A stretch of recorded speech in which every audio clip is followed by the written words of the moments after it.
The first point in the importance of organizing is that it can lead to benefits of specialization. This is something that all of us have seen and experienced in many places. Hospitals are a very good example of specialization. There are pediatricians or children specialists, there are orthopedic specialists, there are surgeons, there are eye specialists, etc. When a patient comes in, depending on the issues or the symptoms, the work gets allocated to different specialists. So, systematic allocation of jobs among the teams and employees is happening there. Because each specialist is focused on a particular field, the repetition of tasks and the repetition of activities eventually leads to expertise in that area. Because of the expertise, productivity increases.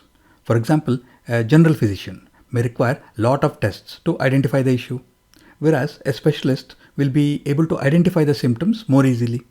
So they have to spend less time per patient and they can examine a greater number of patients per day, so increased productivity. So specialization can improve both the quality and the quantity of the work done.